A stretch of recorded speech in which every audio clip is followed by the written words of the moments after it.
Hello and welcome to episode 230 of First Geek 411. I'm your host, Cameron Franklin, and with me, as always, from the Great White North, Shanine. How are you doing? Doing good. Going outside without a winter coat. Ba-ba-ba-ba. Still in a sweater, but making progress. Yeah, like it's not hot out.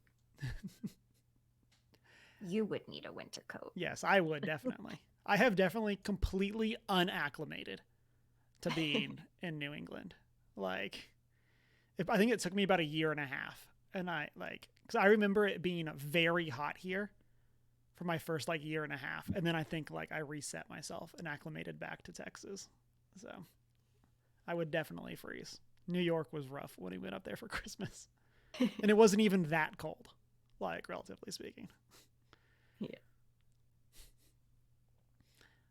Joining us from West Coast, Best Coast, Emma. How you doing? In the considerably also quite warm part of the country. Someone the other day, we were outside and it was like a pleasant 65 degrees or 63 degrees. And she was like, I think I'm going to have lunch inside today. It's a bit too cold out here. And I was like, ma'am, I am sweating. I am going to be outside for lunch. So I am doing good. Cameron, is that a Disney World, Disneyland hat? It is, yeah. This is my Black Spire Outpost, which is the in-world name for Galaxy's Edge, and so it's a very big if you get it, you get it, and it's been very fun to have specific people come up to me and be like, "I love your hat. We just went to Disney World." Yeah. I had some. We were at Portillo's because they put in one in the area, and someone that was working in the kitchen walked across multiple lines of their cooking stuff to fist bump me because they saw my hat, and it was such a good if you know you know. Mm-hmm. Yeah, 10 out of 10. Do recommend. This week, we're going to be catching up, and then we're going to dive into a 1 month check in on Hogwarts Legacy, and also a first check in with Emma, since she now has the game. Yeah. Then we're going to go head into some news over with the D&D Direct, a new book in the Aragon series. 100% forgot the name of the whole series. It was the I think it's Aragon. But then it was the Actually, is that it's the inheritance cycle. Yeah, 100% forgot. Hit the deer in the headlights of and then it wasn't written down in the notes. Shanine has being a jerk that I never am. Shanine has inheritance cycle written down for it, but I was looking for Aragon, and which was of course not there, and so completely struggled there. I didn't even need to look at the notes to pull that off the top of my head, which says a lot. And then we're going to also be chatting about The Legend of Zelda, Tears of the Kingdom, getting gameplay tomorrow. And so before we get into that, listeners, as always, you can find us on our social media as OneGeek411. Join our Discord server. Send us an email at 1stgeek411@gmail.com. You can watch live on Twitch, 6:45 Mountain Time, every Monday night, and find the videos over on our YouTube where you can comment, and subscribe. And then you can also go and check out our Redbubble store if you want to see that merch. Let's start off with what we have been up to. Emma, why don't you kick us off? Let's see. I was on set all day yesterday, 12 hours, which is fun. Helping out for a pickup day on a advanced project, not a thesis project because there's a difference, but still a great project about a young woman dealing with the grief of losing her mother. And I was running around picking up desks from storage units and offloading footage from cards to hard drives and all of that fun stuff that is actually quite interesting, which I find very fun. And then a couple of weeks ago, I went back to Boston again a second time and got to hang out with my cute little nephew, who's now just over a month. And I'm going to say this now because it relates to a later thing. But I was telling him all about the books on my sister's bookshelves that I grew up with. And I tell her all about the Aragon books. And I Nice. showed her, I pulled out the very first one. And it's the copy that we grew up with. And it's a hardback, which normally they hold together pretty well. But the hardback was coming off the inner section because my sister and I have read the first book so many times that it was just falling apart. And I was telling him all about how it was my favorite book and how it could be his too if he wanted, and it's okay if it wasn't. But it's all about getting to ride dragons. So, and he got baptized while I was there. So, baby nephew Felix is now baptized. Nice. And yeah, because us Catholics are weird that way. And yeah, so that's been the last couple of weeks. Yes. Shanine, what have you been up to?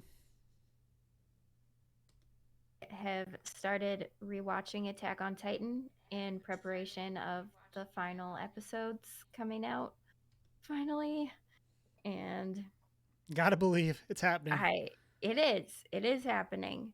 And I gotta say, it is possibly even more stressful a second time around than the first time watching it. And the first time was incredibly stressful. So but stressful in a good way. I'm really enjoying it. It's still a really good show.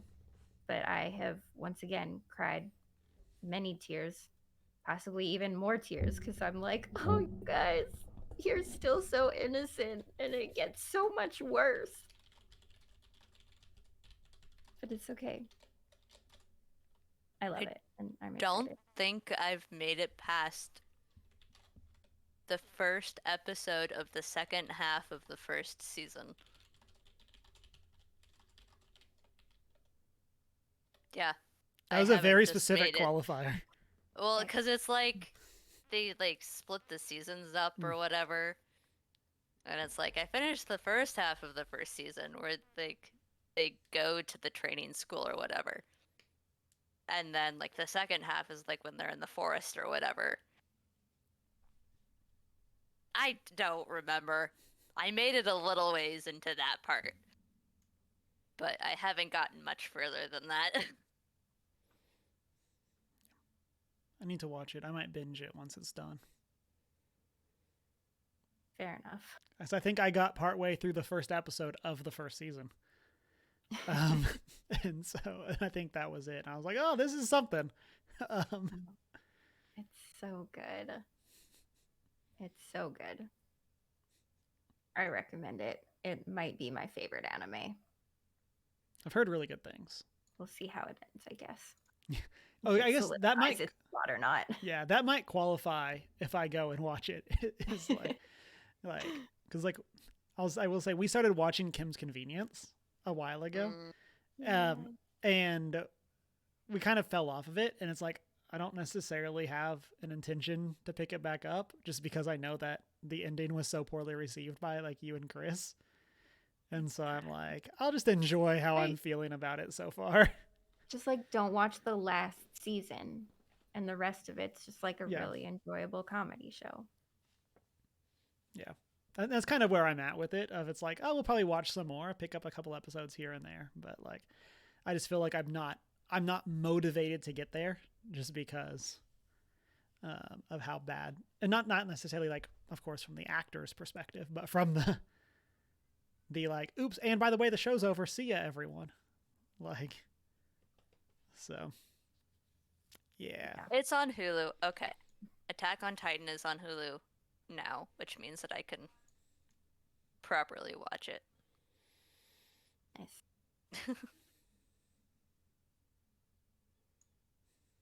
Right. I've also been playing Hogwarts Legacy, which we'll talk about later. Still really enjoying it though. And I also got to guest on Retro Rewind podcast and talk about Anne of Green Gables. Nice. which was so much fun. I don't think they even realized that I was Canadian when they asked me to be on for Anne of Green Gables, but it worked out great. And it was a super fun conversation, and you should go listen to it. So I'll try to put the link in the show notes for people so they can go and find it. Let me put that in the chat or in the notes so I remember. Hands.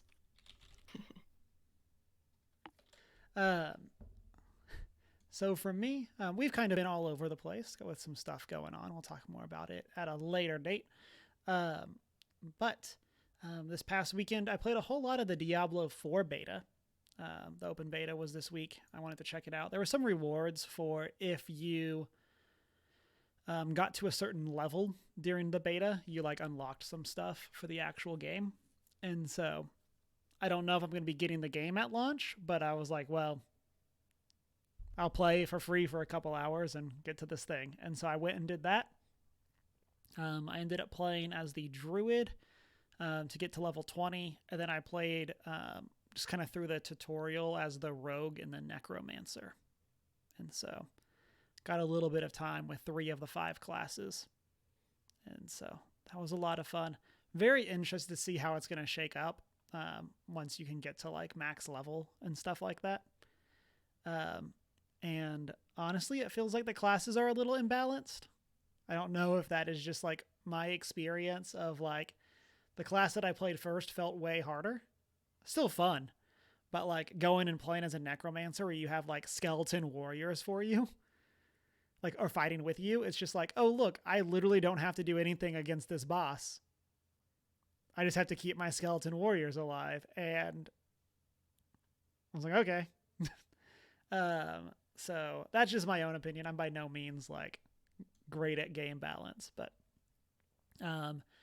and then on the complete opposite end of the spectrum, I've been, playing Chia, which is a indie open world game based on the island of New Caledonia. I just have to say, when you said that, I, in my head, went, Chia. Yeah. The joke has been made. And so, yes. And yeah, it's a very fun, like, cute open world game. It also is like surprise rhythm game. Ooh. Yeah, like you like have like a functional, like, I mean, for a video game, like a functional ukulele. And so you can just like sit at a fire and play. It's kind of like the guitar from The Last of Us Part 2. Okay. That same like style. It's not quite as deep as that where you can actually get but like it kind of just has like 1 octave of notes, I think, and then or 1 set of chords, I guess. They're chords, not notes, but and so you can do that and you can actually like play songs, I would assume, if you're musically inclined. But then there's also just like actual music or actually like rhythm game segments in it where you're playing ukulele or playing some other instruments. And so that's really cool. And then the whole game is in French or one of the native languages from New Caledonia. And so like it has a lot of stuff going on there. And so it's been really fun to play that. It's a pretty quick open world game. It's free on PlayStation Plus Extra. So if you have that the second tier subscription, that gets you the that game catalog, it's there. Definitely recommend. It also has some pretty good comedy, which I'm like a pretty big fan of. It's not like a funny game, but like there are definitely some like cutscenes that have some good jokes. Like one of them, they make fun of the like when you want to high five somebody and you constantly do the wrong thing. And so it's like you're trying to like make a good handshake, and no matter what you choose, the other person does something different. And you can kind of just keep going at it for as long as you want. And then like the give up is the end each other's suffering is what the prompt is. I'm like, I got some good jokes, Chia. And so I definitely recommend it. I think it's only about a 15 to 20 hour game too. So as far as open world games go, this is no like Assassin's Creed Valhalla or something where it's like, which I still have not finished. yeah, like 100 hours just to like scratch the surface of that.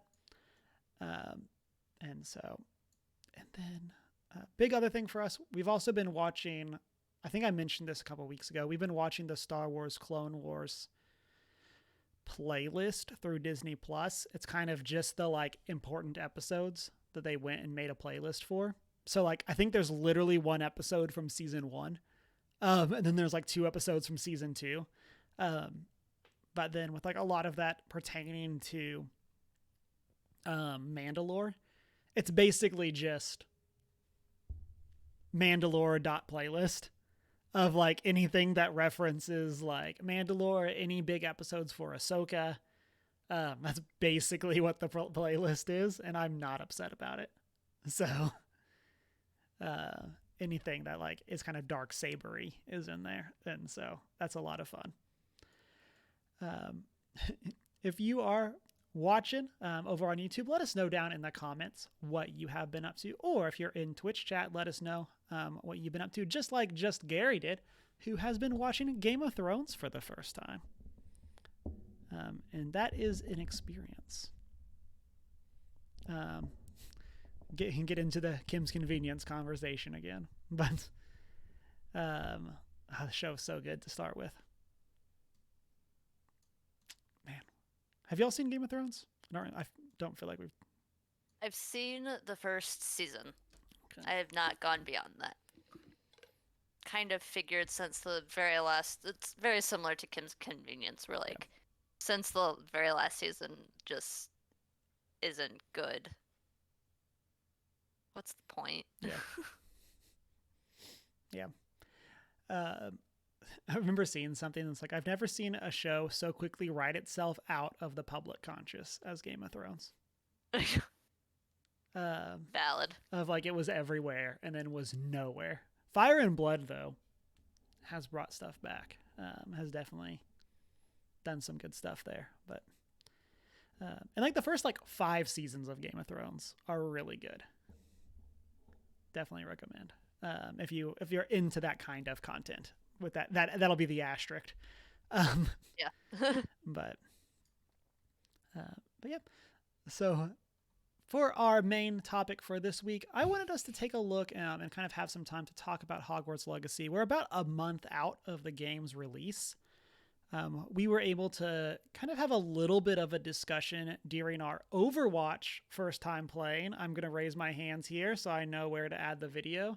I'm going to keep going because it needs to be about 10 seconds to make sure that I see it when I'm scrubbing through.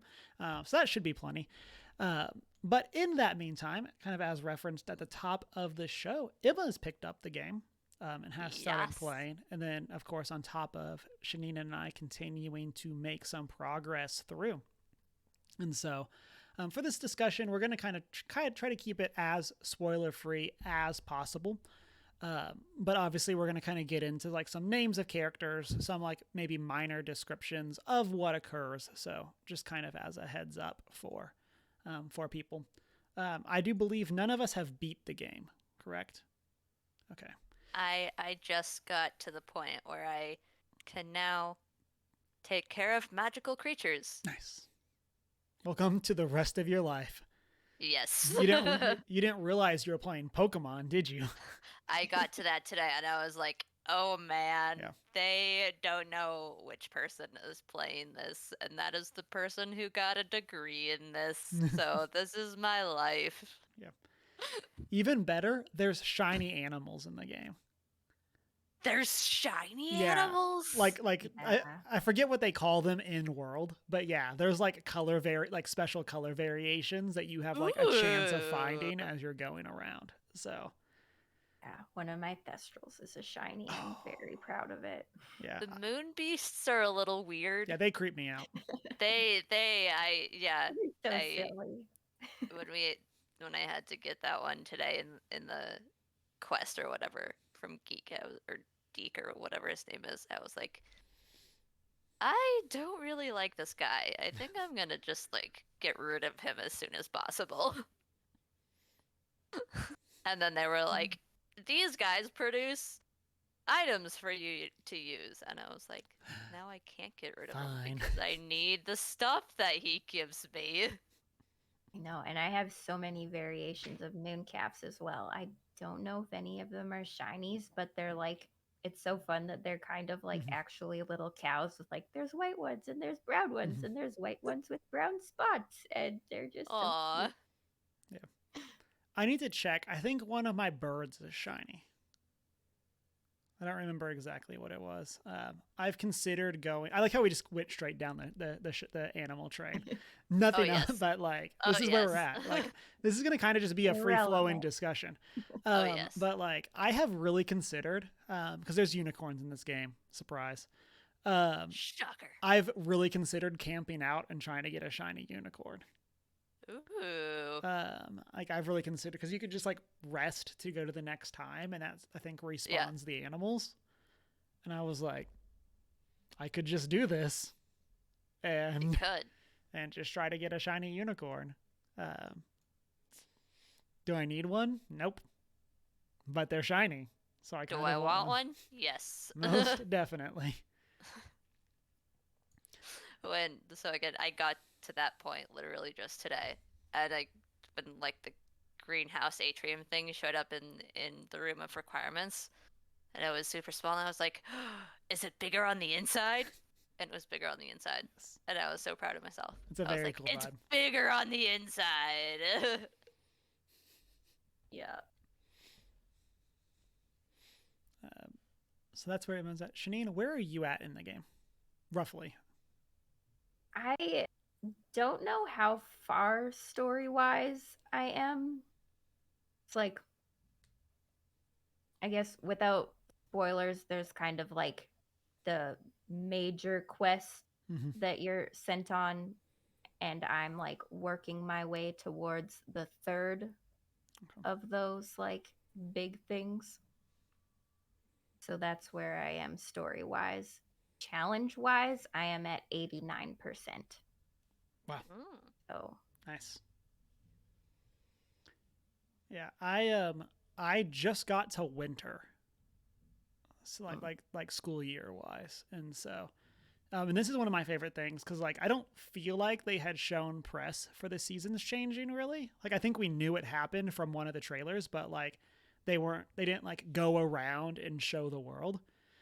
So I've really have enjoyed as you complete like the main quest line, the story or the seasons advance, and I've really enjoyed like getting to go explore as like Hogsmeade becomes like spooky for Halloween, or like now it's Christmas time. Like I've really enjoyed getting to see the different, or like the world kind of adapt to those different times.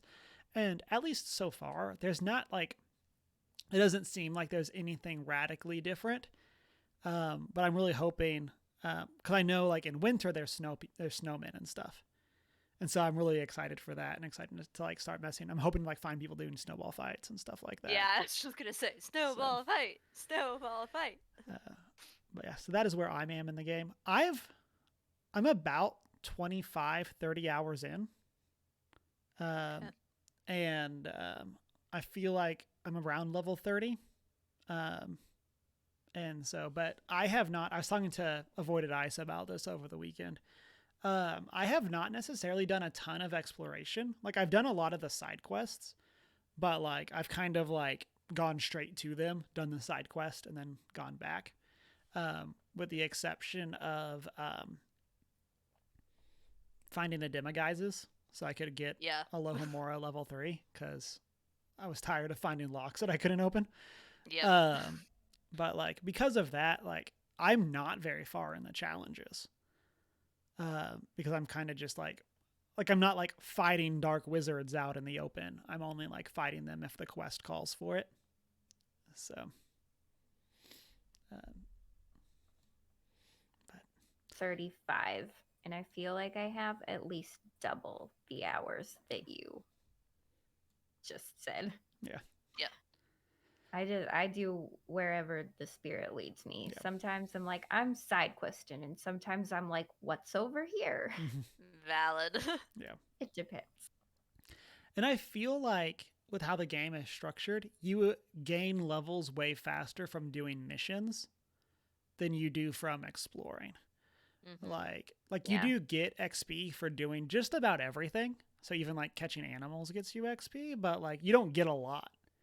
Like it takes a lot of animal catching to actually get a level up versus you can do 3 story missions and level up. And so I think that like that can definitely be a big contributing factor to that. And yeah, from like an open world perspective, I get that because you have to balance off something. And so balancing off the story missions makes sense, but it also makes me kind of sad because it feels like it doesn't reward you just going around and exploring because you're like, oh, well, you don't get XP for doing it or don't really get enough to make it worthwhile. Yep. But yeah, I think I'm sitting at level 23 with like 17 hours. But I'm definitely in that same boat in terms of the like I want to explore, but like also these demiguises hadn't seen any until that quest came up, so I was like, they're so hard to find and there's so few of them that it's like, am I even remotely motivated to find them? Kind of, because of the logs. Anywhere? No, I saw them everywhere, and I was like, what are these for? I can't interact with them, but they're clearly for something. Yeah. No, I literally didn't see them at all. And then got the quest and was like still having a hard time finding them. Yeah, I think I'd seen 2 prior to the quest starting. Yeah. My recommendation, Emma, is a lot of the flu network things around the map have 1 demiguise at each location. Oh, like in each like little hamlet. And so that's a good way to go and find a bunch. And that was most of the exploration that I did was to go fly to those to find the demiguise there, then fly to the next one. And it tells you on the map how many are in. Yeah, that's what I've been like using.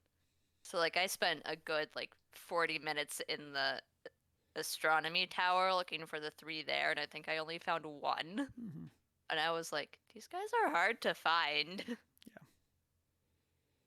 Yeah, for a while I only played the game at night because like I didn't realize that if you play during the day and you get close to one, the character will comment on it and then you can rest till night to collect it, but I didn't realize that. So I thought they were like literally only visible at night. Yeah. So I was playing only at night so I wouldn't miss them. There you go. And yeah, that's not necessary. But yeah, I was doing that, and that was my way around it. And let's kind of get into like kind of from again broad story. Let's not get into spoilers, but what do you think of like the characters in the game? What do you think of the professors, NPCs, that kind of stuff? Is there anyone that's like a standout that you enjoy chatting with?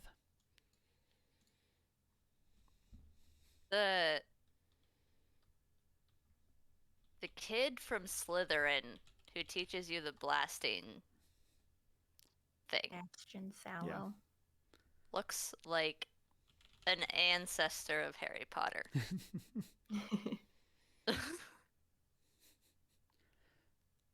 That is just a funny observation. I liked interacting with the Weasley kid. I think he's my favorite. Gareth.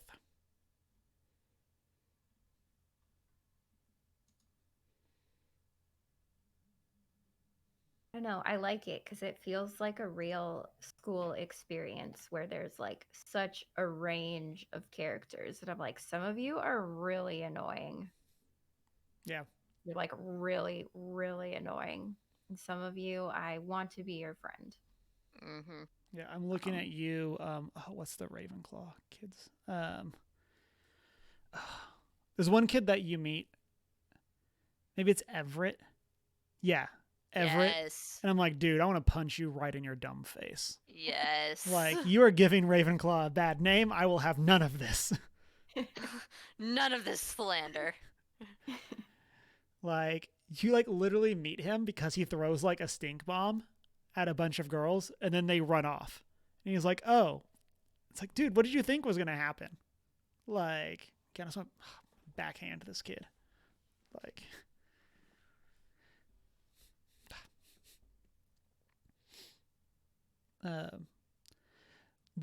I've really been enjoying the different students. My only, again, I kind of feel like this is authentic to the school experience, but like, it feels like you're with the same students in all of your classes, but you don't meet them in like your first class. So like, I forget, what is it? Is it Poppy Sweeting that you meet in the Beast class?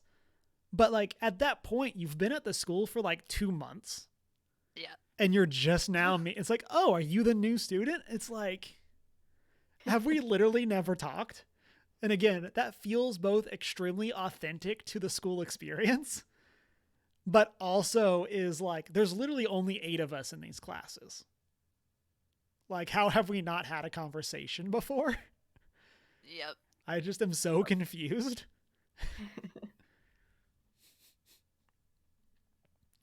Oh, man. I really liked, I'm trying to remember her name. But she's one of the first students you meet from who is a transfer student. She and her mom come over from Not whatever. Psy. Yeah, not Psy. I think she's one of my favorites because she's just so sweet and fun. Yeah. And she's the kind of person I would befriend in real life. She's also very bold. Yeah. Very Gryffindor. Yep. Like, yeah. Yeah, I completely agree with what both of y'all are saying. I liked her a lot, or like her a lot as a character. Yeah, my favorite student is Sebastian. It's like, I'm enjoying how many side quests I have with him. I like him. Yeah, I feel like he's definitely is getting the lion's share of the like side character character building. Yep. Yep. I know, because I felt like Sebastian and Natty were kind of like your main 2 relationships, really. And I'm like hanging out with Sebastian and going over here with Sebastian. And then I'd been playing for like 20 hours and I was like, where is Natty? She was supposed to talk to me again, like at some point. Yep. Just kind of vanishes. Comes back though. Yeah. Yeah. And again, that's kind of, again, it's both like authentic to the school experience and then is also like what is going on here? And yeah, it just feels like, again, like a month passes and you just haven't talked to these people. Like a month in game. Like seasons change and I talked to this person once and we're still best friends somehow. Like, I don't know. It's fun, but it's happening. It is happening. Yep. So. The other, I just realized, at least in my head, my excuse for not interacting with more students is I'm spending too much time redecorating the room of requirements. Like, no one can find me because I'm in the room of requirements, redecorating yet again. I know, I need You to have given me this again. power, I'm going to use it. I've gotten a lot more collectibles since the last time I redecorated, and I'm like, we need to change some stuff. I now have more choices. Yeah. I also need to decorate inside my vivariums. Yes. I'm going to be honest, I didn't know you could do that. Yeah, there's special stuff for in there. There's like rocks and benches and all Make it a kinds of park. things. Okay. Well, I guess I know what I'm doing now. Yeah. That makes sense. Because I picked up something that was like a box of toys or something like that. And I was like, it's weird that they gave me this. Like, And I just didn't think to Oh my try to. gosh, you haven't played with your animals yet? I have pet Oh, them I'm and so fed ready to them. play with my animals. Oh my gosh, you can play with I them. did not know this. I Throw did them not a know ball. did not know I could put the toys in there. So I didn't know I could accidentally basic cast at them every time I want to do something Oh my else though. gosh, right? I'm Like like You every could time I'm like, I'm also sorry, I'm collect sorry, I'm their so sorry. manure. I was like, I've never felt so bad as like when I zap this imaginary animal on accident. It's like, hey, you want some food? Bah! Avada Kedavra. Oh Oops. my gosh. Actually, though. And it's always like my favorite animal that I do it on too. Yeah. And I'm like, oh no, please, I'm sorry. Please forgive me. Didn't mean it. Father, forgive me for I have sinned. Unintentionally.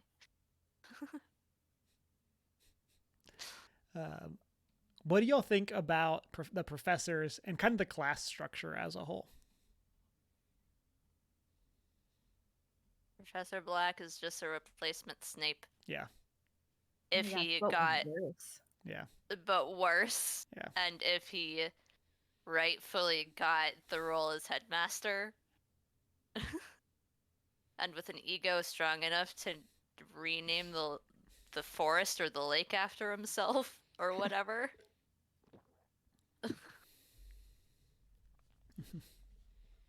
He's awful. Yeah.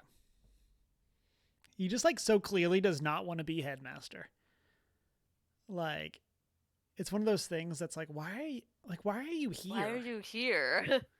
Oh man. And when I was exploring, you can find like notes and things from people. And I Mhm. found a note where he was like, I hear there's been rumblings of like staff wanting to do a get together, which I fully support, but also make sure that it's not at this time, that it's no longer than half an hour, that there's no food, and that there's no more than 2 people. And don't invite me is like, and I will not be attending. It's like, dude. It's like, And I think it needed to end by like 8 o'clock. And I was like, the staff lives here. Like, or lives in the area, basically. Like what do you want them to do? Yeah. not have fun. Yeah. This is a school, not a place for fun. Started a headcanon at some point while playing where like the staff members who don't live there, who live nearby, do a rotation almost where like they'll rotate who stays there for a week overnight so that they can give the teachers who do live there a break from doing night patrols. Or to just go do whatever they want. Like, we have an actual home, go take the night off.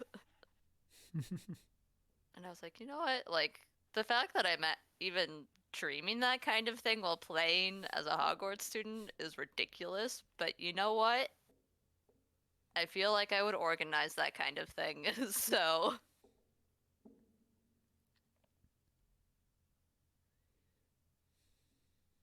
Than that. I adore Professor Garlic. Mm-hmm. Yes. She is I agree. a delight.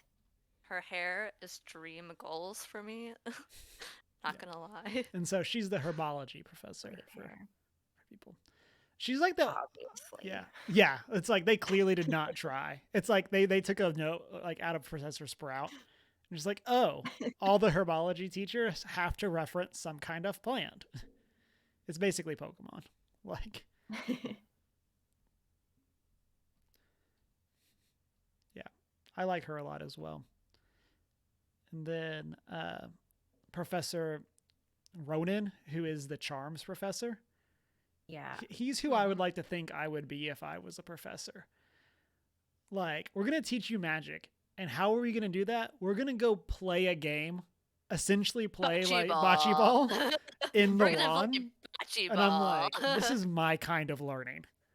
Like, I am oh, always. you want to learn a spell? Great, let's go play bocce ball. Yeah. Like, I just imagine him be like, oh, what spell are we learning today? Cool, I've got the game for that. Yeah. And I'm just like, oh, this is what I want to be. Like, this is the type of teacher I would be. Yes. Lawn games. Yeah. Everyone partner up. We're playing hacky sack. Exactly. We're learning about gravity by playing hacky sack. Yeah. Um, I think one of my complaints about the game is I feel like you don't go to class much. Yeah. Like, you basically go to class only when it's like the teacher's like, hey, I have an assignment for you and I'll teach you a new spell. And 3 then you go to times a month. class. Yeah. And then like you go to the new class to learn the new spell. And it's the only time you go.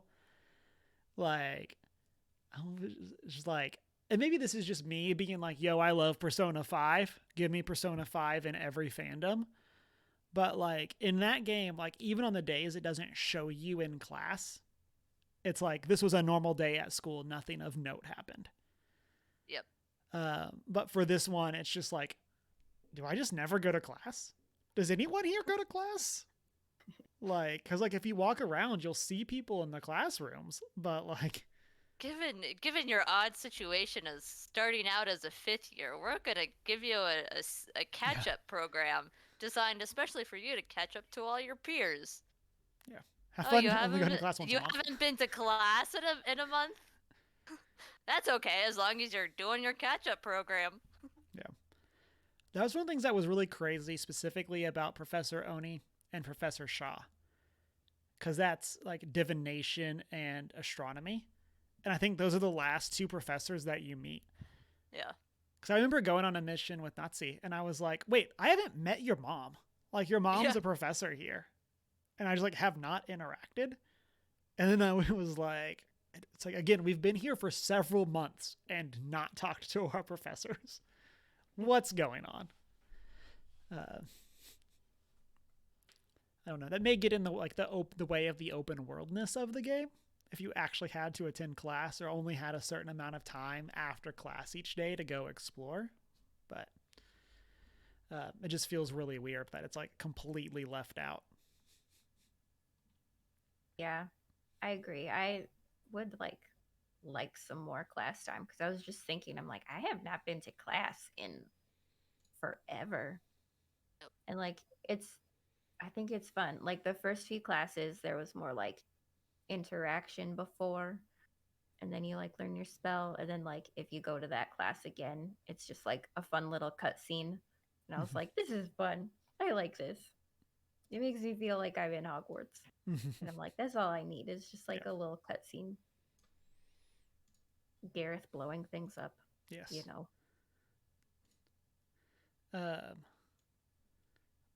What is the groundskeeper's name?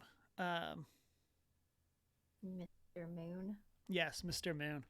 I love that you have this groundskeeper that's just like, hey, kid, you want to know how to open locks? These things really annoy me. If you find them, I'll teach you ways to open locks. And I just love that type of, like, that's the, like, the energy that I'm here for. And so I've talked about this before, but, like, I'm DMing Strixhaven, which is a D&D set game based on the Magic the Gathering set. And it's a magic college with some very clear inspiration from the tropes of like boarding schools, Harry Potter, those kinds of things. And the way that I've pitched it to my players, like the setting, is basically how Mr. Moon sees things. Where like the teachers are just here to make sure that you're safe. And like from there, like a building might get blown up, or like a mimic might appear at orientation. Stuff happens. Like, and it's just kind of like that kind of just like chaos. Like people are really good at their job, but they're kind of aloof is kind of how I've like presented the setting. And that's where I like to be. And so I was a huge fan of Mr. Moon. Such a solid character. Yeah. Just definitely gonna teach the kid how to pick locks because why not? You know. Not only picking locks, but like specifically sending you into off limits areas. Yes. Yeah. Like, okay. That was another thing that I expected to be doing a lot more, was sneaking around at night. Where like, other than when it's on a mission, you can kind of go wherever you want at any time of the day. And it's like, that was one that I thought was kind of strange because they make a very big deal about like the first time you sneak, having to sneak into the library at night. Almost got it. And then it's like, But don't worry about it. Tomorrow night, you can literally just walk in with and no issues. You don't have to. It's like, okay. Like, again, no complaints because it's easier. But, like, it was definitely weird to make such a big deal of restricted areas and then just literally not care if you go there the next day.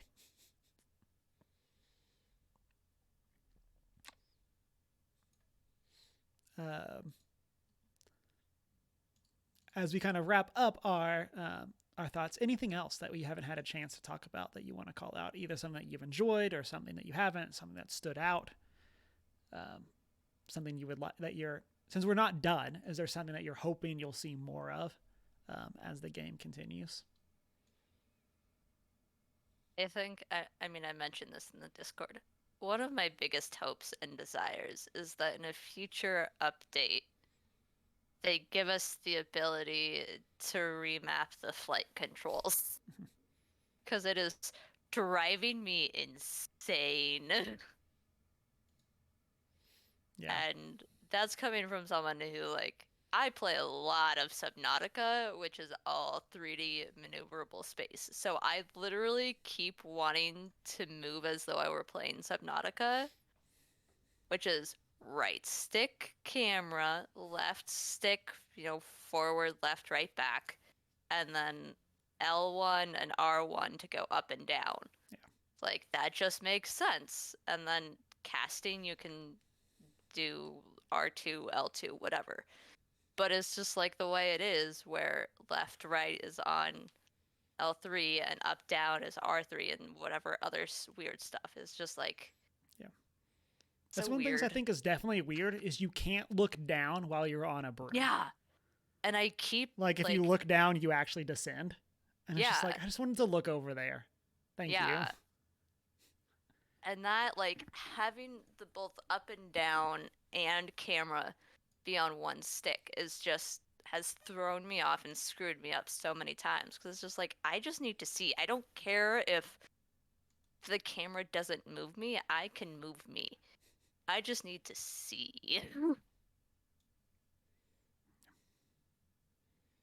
Yeah, I agree. Kind of as part of that same discussion, one things that I called out is like the flying controls made me happy that there's no Quidditch in this game.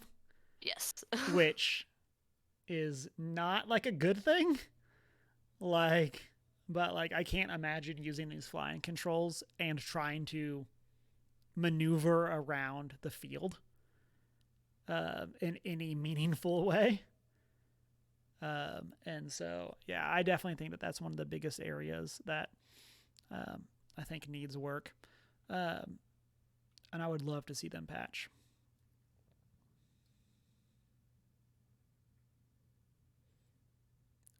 Yep.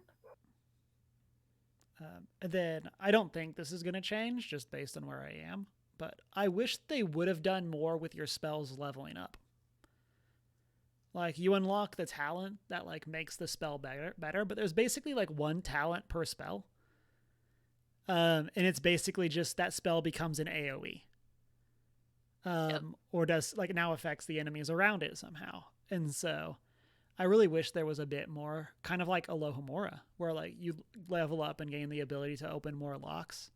I kind of wish there was that same type of system. This would be difficult since you only go to class twice a month, but like this is something that I really think they could have done through like going to class more. Yeah, is like easily. Yeah, like you learn Accio in your first Charms class where you play an awesome game, and then like they could have had you do some stuff and then go to Charms class again where you could learn Accio 2, and now you gain something with it. Heavier things. Like you can move. Yeah, you can lift heavier larger things. objects. Yeah. Great. Like even something as straightforward as that of like, oh, you can now lift boulders, or you can now lift, and it's like, oh, all these things I've seen around the world I can now interact with because I now have the next level of this spell. Yeah, I wish we would see more of that. I think that would have been a cool way of kind of continuing the learning, and would kind of even explain why you're having these assignments for these extra work to get these spells. Because like a normal 5th year wouldn't be learning these. They would be learning the level 2 version or the level 3 version. So that you have to complete these other assignments to understand the basic version of it so you can catch up. Where like right now, it doesn't really feel like you're behind because there's only one level for every spell. So suddenly you know as much as any 5th year. Wow, what were the other 4 years for? Exactly.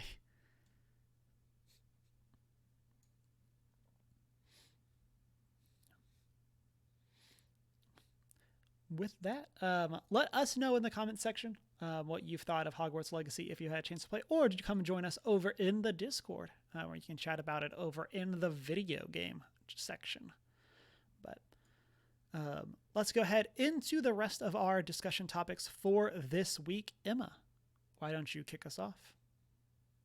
I admittedly stole this one from Cameron, who posted it in Discord earlier, just because I figured it would be worth mentioning / bringing up on actual podcast.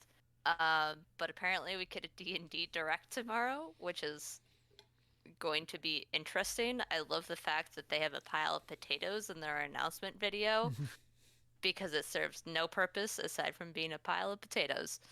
And it just fits the vibe.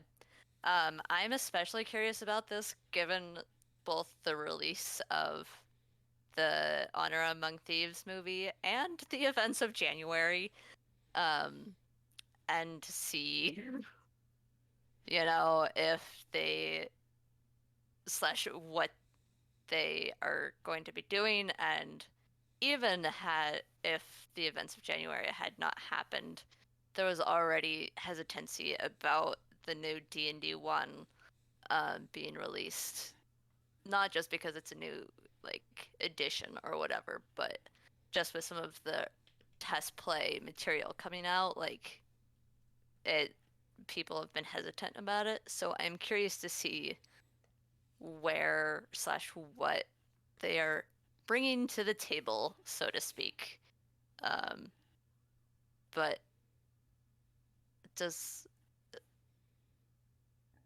I don't really have anything specific I'm looking forward to, because this is the first time I've ever been a part of the community when this kind of thing would come out.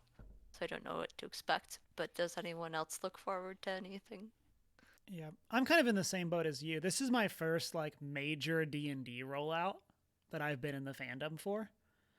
I played a little bit of 4th edition, but I wasn't keeping up with D&D when 5th edition came out.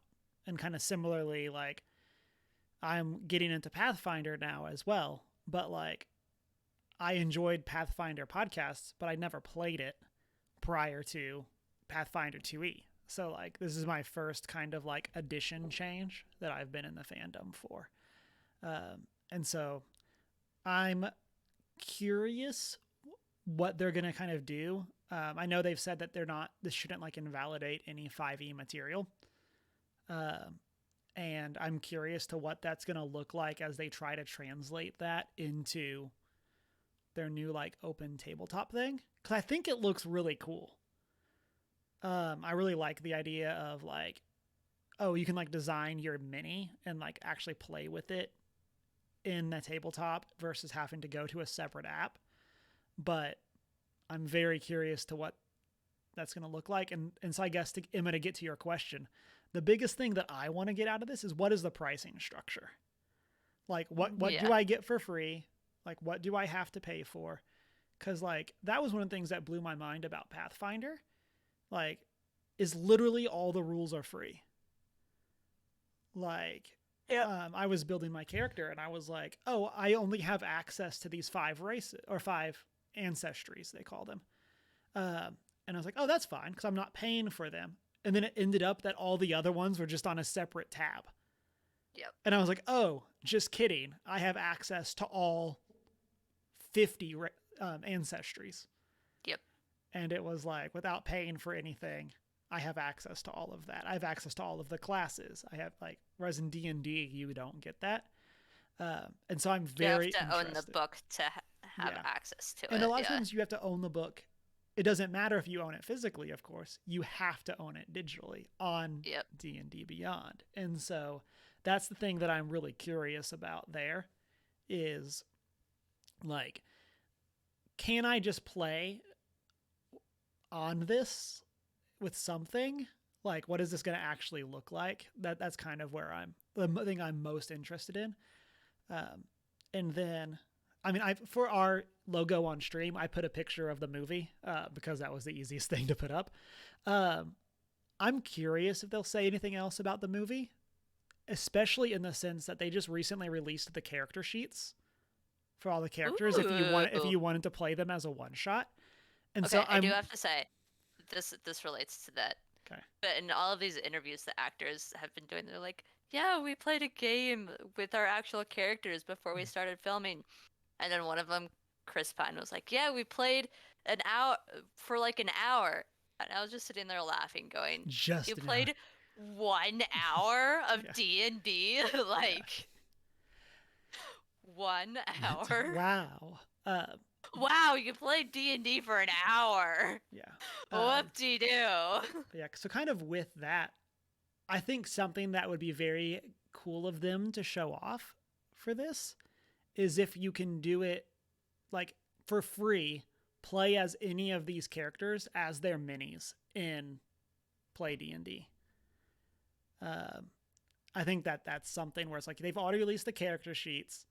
They've got, obviously, 3D scans of the of the actors playing their parts that they're going to use for other merch. Like give us the ability to play through a scenario based on the movie as these characters. You get your cross promotion in for your 2 big things that are coming up, and you give people a free way to get a foot in the door. Like, I think that would be a huge plus. Yep.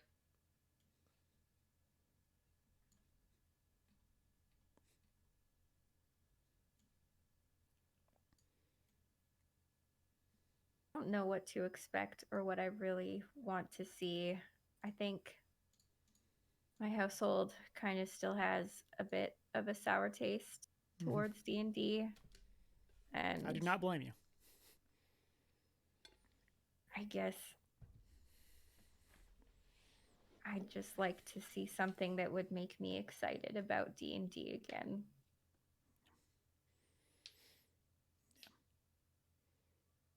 Yeah. Valid. Yeah, I think getting people to switch to a new, like, edition, a new thing, is always difficult. And it's even harder when you just shot yourself in the foot. Like, yep. And so, yeah, I'm there with you. I would like to be excited after watching this. So.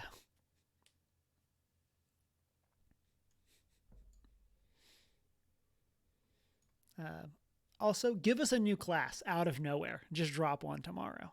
I'm in. Do it. As part of 1D&D.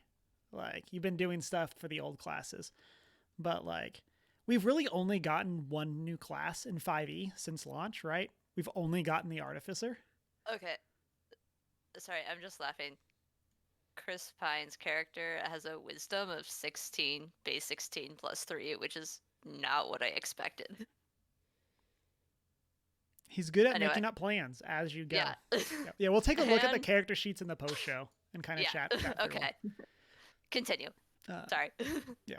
That was it. Just drop a new class. Like, we haven't gotten a new class. Again, I don't think we've gotten a new class officially other than the Artificer. Like, there is, like, the Blood Hunter that's based on, like, the Critical Role stuff, but, like, that's not an official class.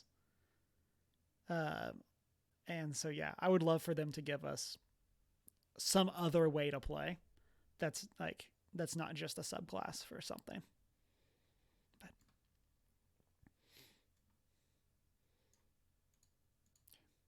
Shanine, what do you have for us? All right. I recently became aware of the news that Christopher Paolini is coming out with a follow-up to the Inheritance cycle in the form of a full-length standalone novel, picking up 1 year after the Inheritance cycle, all about Murtagh. I also found out that that is how you pronounce his name, and I'm mad about it, I hate it. and I'm Not never going to say it Murtagh. that way ever again. Right? It sounds better that way. It does. Murtagh. I'm like, no, he's hot and he's supposed to sound hot, and Murtagh does not sound hot. Murtagh sounds like the dweeby computer nerd in the basement. But Murtagh. So I was coming at it from the other way of like Murtagh sounds like a very dumb computer program that you have to do for work. Like you have to that's also valid. like you have to use this program That's how for it work, works. and like no one knows why it's called this. That's just what it's named, and no one likes it. Like that's what it made me think of. See, it's bad. Yeah. This is an instance where the author is wrong. Incorrect. Yeah. I will fight him. It's honestly the same as the GIF and GIF thing. Yeah. Like I don't care what you say, it's GIF. Like Yeah. Where the creator did come out and say it's this, and everyone was like, "No, it's not." is it though? Is it really? It is not. You're wrong. Incorrect. But did you all read The Inheritance Cycle? Yes. Obsessed over it as a kid. Obsessed over it as an adult. No, I love the Aragon series to a fault. There is no Aragon movie. There's no movie in Bossing Say. For me, yeah, I've read all the books. I did not read them as they came out. I think I might have read Aragon as it was released and then picked up the rest. Like read the other ones as Inheritance was about to come out. I could be remembering that order of events, but I have read all of them. I enjoyed them. I would say it's one of the fandoms that like I enjoy, but like I don't have the desire to learn more.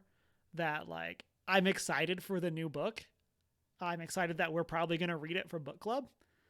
But like that's kind of my take on the fandom as a whole. Is like I'm not over here busting out the deep Inheritance cycle lore or anything like that. Do you want my piece of Inheritance deep lore Do it.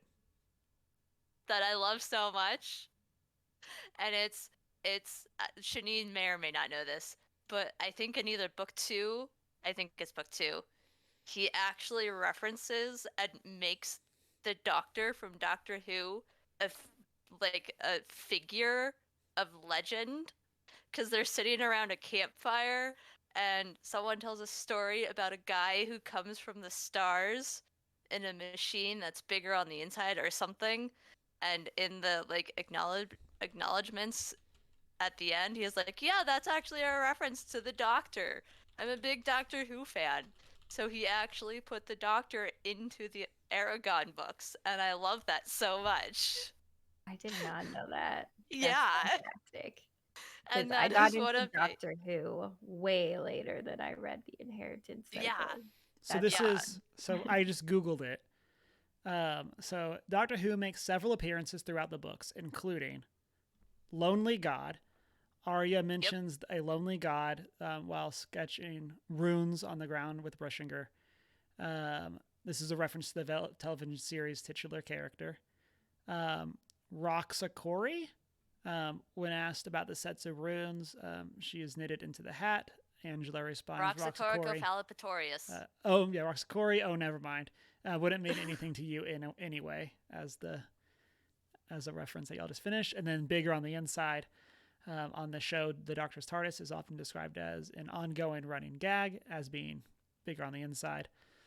Solemburn may have encountered a time-traveling spaceship, saying, I have seen things that defy belief, whirlwinds of light spinning in caverns deep below the ground, men who age backwards, stones that speak, shadows that creep, rooms bigger on the inside than the outside. Yeah. Yeah. So the lore is there, and it's one of my favorites. I love that.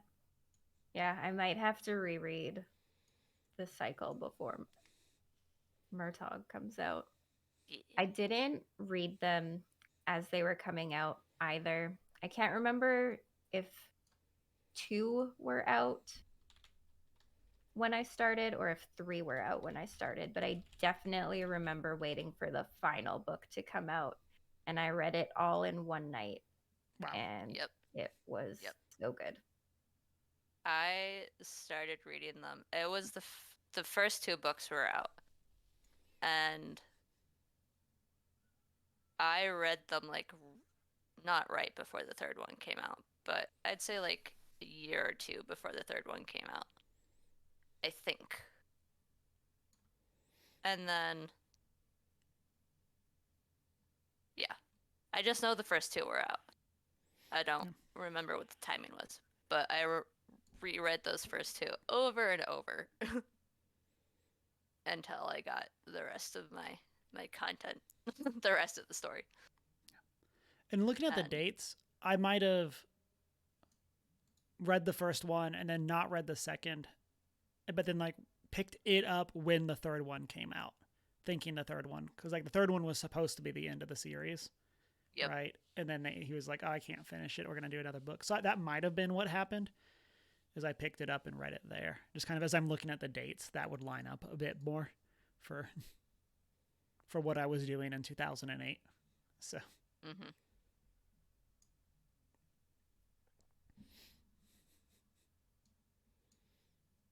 It just continues my love for dragons. Every time I think of, like, if dragons could be real, I would want those kind of dragons to be the dragons that were real. The ones that we could have a bond with and fly with. Because how cool would that be? So cool. They just can't have feathers. Because that is incorrect.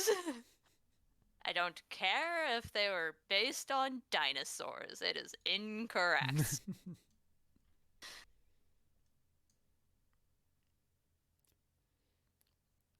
Then for our last piece of news, listeners will know way more about this than we do when y'all are watching over on YouTube.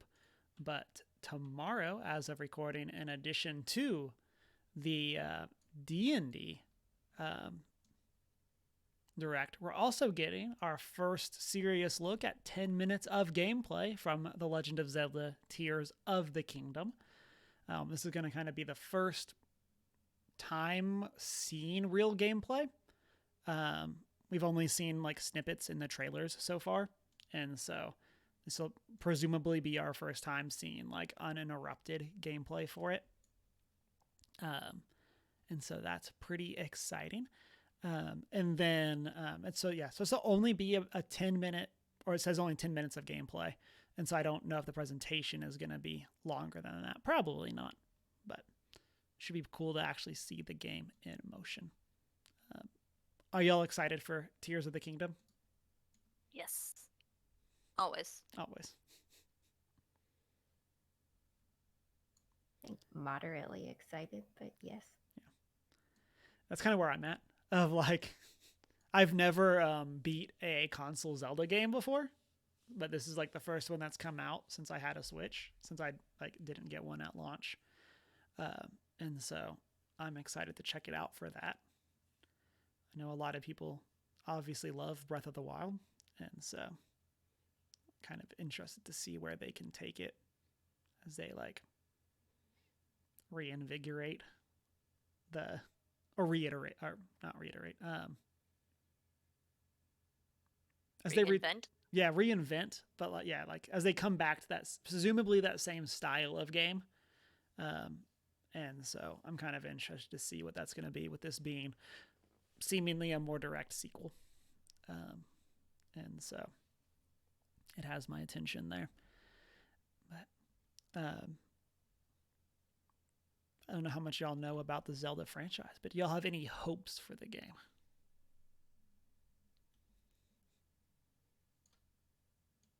wildest dreams? I'm pretty neutral in terms of hopes, dreams, desires. I don't know. I've like it's interesting because the Zelda games are like one of the few games that or franchises that I really enjoy playing for the sake of just the the peacefulness of it, oddly. Like I don't want it to go bigger and bolder and grander because it's like I just enjoy it the way it is. Like the same sort of similar humor with Link not talking and people acknowledging that yeah, it's weird to walk around smashing pots and cutting the grass with a sword, but you know what? That's just what this guy does. You got to do what you got to do. You gotta do what you gotta do. I just hope it meets the same quality as the last games that I've played. Yeah.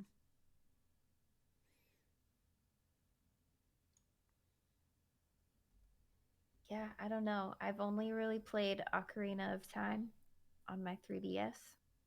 I have watched my husband play some of Breath of the Wild. So I don't really have any specific dreams of my own. I just want it to live up to the fans' dreams. Want it to be good. Yeah. That's kind of where I'm at with it too. Of like, I want this to be a game that makes the fandom happy.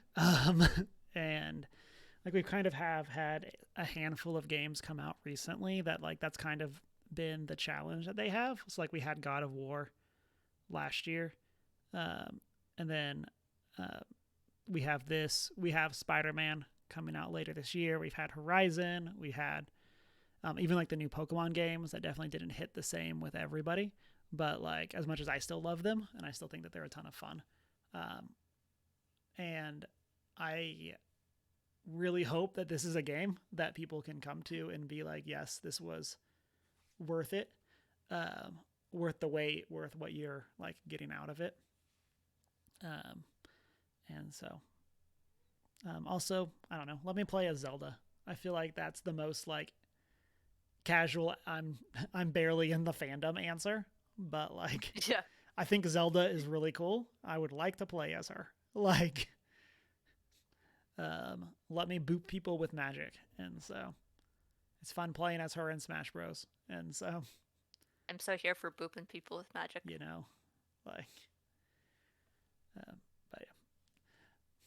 Listeners, let us know. Are you excited for the D&D Direct? Are you excited for Murtagh? Are you excited for Legend of Zelda: Tears of the Kingdom? You can do all those in the comment section or over in our Discord. That is where we're going to wrap for this week, except to say our book club is this Thursday. We're reading, it's over here for me. We're reading Living Resistance. There we go, got the title in. By Caitlin B. Curtis. And so we'll be back Thursday night. Really pretty. Yes, it is. I still have a substantial amount of reading to do before Thursday. And so we'll be back discussing that book then. And then hopefully next week we will return and be doing our update to our book club tier list, since this is our 10th book since the last time we did our book club tier list. And so hope everyone can also come back and join us for that as we take a look back through those most recent 10 books that we have read. And I was trying to think of something to say about that. I feel like we might have hot takes for these books. Opinions. Yeah, we'll see. This is because like I know there was at least one of these that like, because I think it was just Shanine and I for Snow Glass Apples. Yeah, it was. I think that was either sick or out of town. Yeah. And so like whenever there's like a book, like we're coming back to talk about something that we were all not there for, I'm always super interested to see where it's going to land. I did read it though. I liked it. from Okay. what I remember. Maybe not hot takes then. But we'll see. I'm very excited. We've been trying to do a bigger variety of different types of books, and so I'm excited to see how that will play out. And so, but yeah, so we'll be back Thursday with that. Until then, you can find us on our social media as OneGeek411. You can join our Discord server, check us out, or shoot us an email at wannacgeek411@gmail.com. Check out our Redbubble store, find us live on Twitch, and find our videos over on YouTube. And then you can also check us out at our personal social media. Mine is Humar Whittle. Mine is I am not prepared with an I. I'm the Hoot and Howl on Twitter and Hoot and Howl Tales, TALES, on Instagram. And it's been a great week. Read a book.